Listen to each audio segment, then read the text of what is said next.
Il aime mentir. Il fait mourir de rire les racailles du quartier. Il veut rayer nos vies, les familles sans papier, ortefeuilles vire. Il nous prend pour des cons, ses paroles sont si belles. Casse-toi pauvre con, c'est ça son naturel. Ça lui fait plaisir, ça lui fait plaisir. Je veux lancer un appel à tous ceux qui dans le monde croient aux valeurs de la tolérance, de la liberté, de la démocratie, de l'humanisme, à tous ceux qui sont persécutés par les tyrannies et par les dictatures. Je veux dire à tous les enfants à travers le monde, à toutes les femmes martyrisées dans le monde, je veux leur dire que la fierté et le devoir de la France sera d'être à leur côté. La France sera du côté des opprimés du monde. C'est le message de la France, c'est l'identité de la France, c'est l'histoire de la France. Ce soir, l'Union européenne condamne la répression par le pouvoir. Elle parle d'une violence inacceptable, d'un usage disproportionné de la force. Et c'est une position qui tranche avec celle de la France, très prudente depuis plusieurs jours. Pourquoi cette réserve? Thierry Curtet, Alexis Fischer. À propos de la Tunisie, quel est votre point de vue aujourd'hui? Est-ce une dictature? Silence. Embarrassé. Le gouvernement, comme l'Élysée, ne voit dans les émeutes tunisiennes qu'un mouvement social, rien de plus. Nous appelons naturellement à l'apaisement, car seul le dialogue permet de surmonter les problèmes économiques et sociaux en Tunisie. Et malgré les questions insistantes... À vos yeux, il ne s'agit que de problèmes économiques et sociaux, pas de problèmes de liberté publique. Pas de communiqué, pas de condamnation, ni des violences, ni des méthodes, encore moins du régime tunisien. Nous avons déploré vivement ces violences. Nous sommes préoccupés. La Tunisie est un pays ami. Nous avons une longue histoire avec ce pays et nous sommes attentifs. L'embarras général à droite, mais aussi pour certains à gauche. Bertrand Delano est natif de Tunisie. Qu'est-ce qui vous renvoie comme image de la Tunisie là en ce moment? Quelle nouvelle vous avez? Dans l'hémicycle, comme dans les couloirs de l'Assemblée nationale, le débat est vif. Il y a ceux qui voient encore le pouvoir tunisien comme un barrage à l'islamisme ou qui craignent pour nos relations économiques. Nous avons des intérêts, on a même des intérêts importants à tout niveau, qu'ils soient économiques, qu'ils soient culturels, qu'ils soient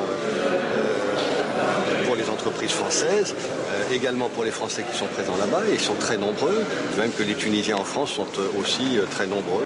Et il y a ceux qui estiment que la France a trop attendu pour critiquer ce régime. La France, de ce point de vue, n'a jamais été suffisamment forte pour dire la condamnation du régime Ben Ali, qui est une sorte de Ceausescu des sables. Il n'est pas admissible qu'on puisse tolérer que des jeunes gens soient immolés par le feu ou tués par balle. Au Quai d'Orsay, on justifie le silence par l'absence d'alternative politique au régime tunisien actuel. Voilà ce que l'on pouvait dire ce soir sur cette situation en Tunisie qui évolue d'heure en heure. En France, ce drame sur fond. Une des vidéos qui est passée en boucle et qui nous a choqués, c'est une vidéo qui met en contraste le discours du président Sarkozy avec ses déclarations du moment. On a été non seulement choqués par ces déclarations, justement, il faut savoir que c'est une révolution qui a commencé quand même le 17 septembre et chaque jour qui passait, c'est des nouveaux morts. Des morts de plus. C'était en décembre, mais pour le pays, on me dit il faut parler des morts. Les morts, il y a eu plus de 100 morts, les policiers ont tiré avec des balles réelles. Et aujourd'hui, on réclame des comptes au président. Il ne faut pas que la France, il faut pas que la France l'accueille. C'est un dictateur, il a du sang sur les mains. Alors voilà. Il se prend pour Dieu et rêve de Poutine. Les gens sont furieux des réformes qui décident, il aime mentir. Porte des Ray-Ban, une Rolex au poignet et emprunte souvent le yacht de Bolloré, le luxe l'attire. Hors de ses attributions, je dirais que la démocratie veut que ce qui a été rejeté par référendum soit à nouveau soumis à référendum. Inadmissible. La démocratie n'est pas respectée. C'est un véritable scandale, quoi. C'est une forfaiture morale. Et c'est ce que j'appelle un coup d'État. Pourquoi on nous a demandé notre avis? La démocratie, ils ne s'en servent que quand ça les arrange. Il va falloir quand même que nous mobilisions pour que le peuple s'exprime.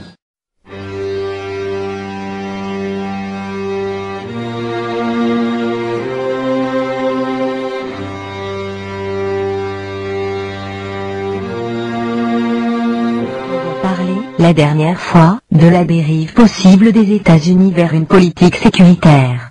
Toile plane au-dessus des États-Unis. Heureusement que nous, Européens, sommes à l'abri.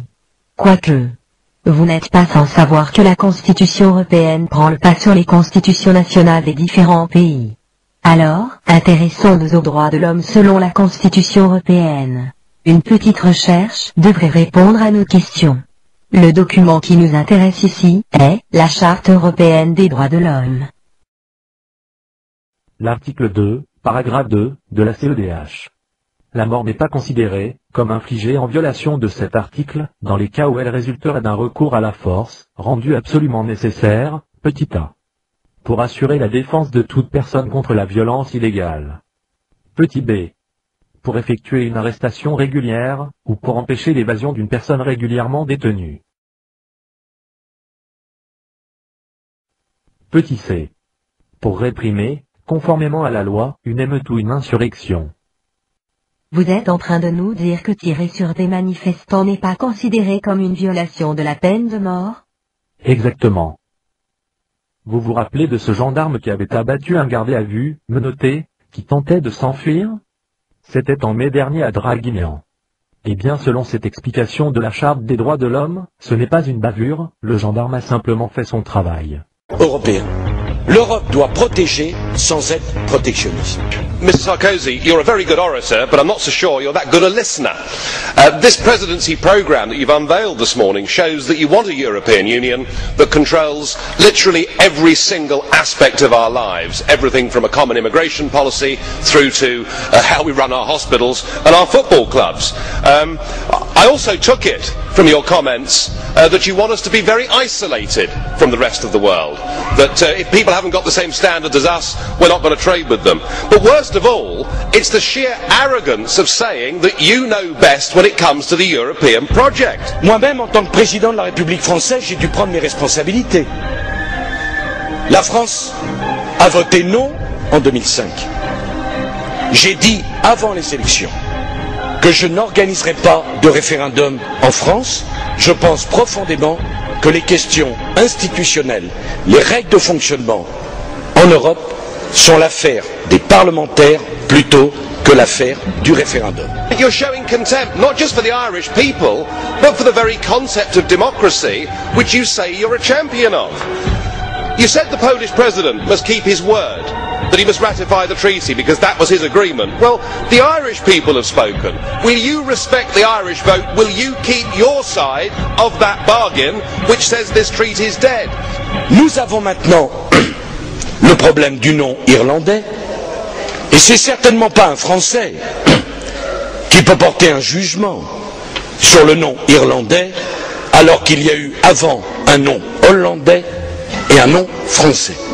J'irai donc le 21 juillet. I don't think you get it, do you? The peoples of Europe do not want deeper political integration. That's why in France they said no, and in Holland they said no, and in Ireland they said no. And if we had a vote in Britain, an overwhelming majority of us would have said no. What price democracy, Mr Sarkozy? You're going to Dublin on the 21st of July. Please do not try to do with them as you did in France and try and bypass a second referendum, try and get them to change the rules and to ratify this treaty through the back door. That would be showing utter contempt for democracy. Please don't do it.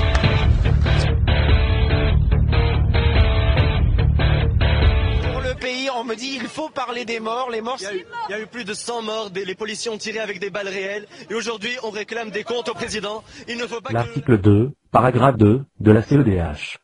La mort n'est pas considérée comme infligée en violation de cet article dans les cas où elle résulterait d'un recours à la force, rendu absolument nécessaire, petit a, pour assurer la défense de toute personne contre la violence illégale. Petit b, pour effectuer une arrestation régulière, ou pour empêcher l'évasion d'une personne régulièrement détenue. Petit c, pour réprimer, conformément à la loi, une émeute ou une insurrection. Vous êtes en train de nous dire que tirer sur des manifestants n'est pas considéré comme une violation de la peine de mort? Exactement. C'est le partage consenti d'une souveraineté. Et la souveraineté, c'est le peuple. À chaque grande étape de l'intégration européenne, il faut donc solliciter l'avis du peuple. Sinon, nous nous couperons du peuple. Nous nous couperons du peuple. Pour être sûr de nos votes, il envoie Cécilia. Elle au moins à la côte, mais pas de bol, elle s'en va, il aime mentir. Pour se faire bien voir, il pavane à Disney et raconte des histoires pour séduire les Français, pour se faire élire. Pour se faire élire, il aime mentir. Il a dû faire le coup du Karcher pour être président. Aujourd'hui, il a dû faire le coup du Karcher. C'était pris Carla Bruni.